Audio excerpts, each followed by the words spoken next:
요한복음 1장 43절에서 47절 개역개정입니다. 이튿날 예수께서 갈릴리로 나가려 하시다가 빌립을 만나 이르시되 나를 따르라 하시니 빌립은 안드레와 베드로와 한 동네 벳세다 사람이라. 빌립이 나다나엘을 찾아 이르되 모세가 율법에 기록하였고 여러 선지자가 기록한 그 일을 우리가 만났으니 요셉의 아들 나사렛 예수니라. 나다나엘이 이르되 나사렛에서 무슨 선한 것이 날 수 있느냐? 빌립이 이르되 와서 보라 하니라. 예수께서 나다나엘이 자기에게 오는 것을 보시고 예수님은 시몬을 제자로 부르신 후 갈릴리로 가려고 하셨습니다. 아마도 다음날 갈릴리 가나 지역에 있을 혼인잔치에 참여하시기 위해서였을 것입니다.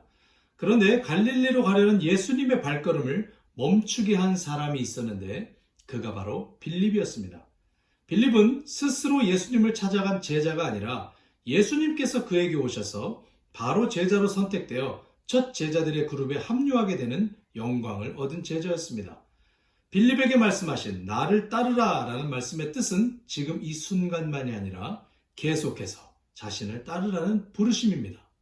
왜 예수님은 발걸음을 멈추고 빌립을 만나서 제자로 부르셨을까요? 도대체 빌립이 어떤 사람이었기에 이런 일이 가능할 수 있었겠습니까? 첫 번째 단서는 45절에 있습니다.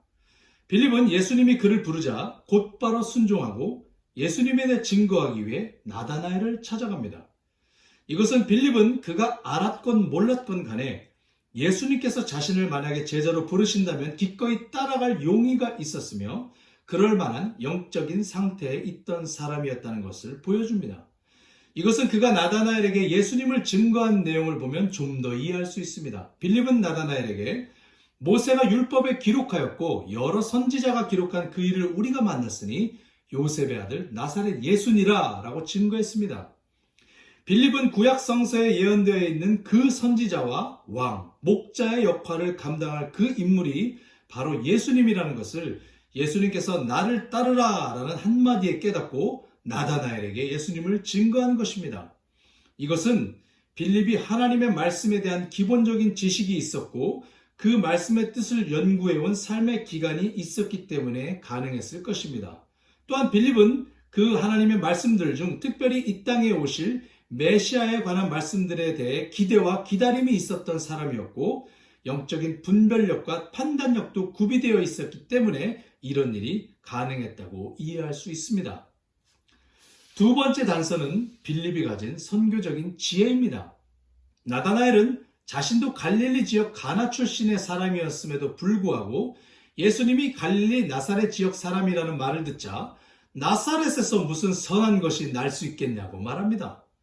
너무나 작고 보잘것없는 나사렛이라는 동네에서 어떻게 그런 인물이 나올 수 있겠냐는 냉소와 편견에 가득 찬 발언이었습니다. 하지만 빌립은 나다나엘과 논쟁하지 않고 지혜롭게 권면합니다. 46절입니다. 빌립이 이르되 와서 보라. 현대에 과연 얼마나 많은 사람들이 와서 보라 라는 말을 듣고 예수님께 나올 수는 알 수 없습니다만은 놀랍게도 나다나엘은 와서 보라 라는 빌립의 말을 듣고 예수님께 나아갔습니다. 때때로 하나님의 나라에서는 따뜻한 초대의 권면 한마디가 100분 토론보다 더 능력이 있음을 깨닫게 됩니다. 선교적 지혜라는 것은 바로 이런 종류의 것입니다. 과연 될까 하는 것들이 되는 것입니다.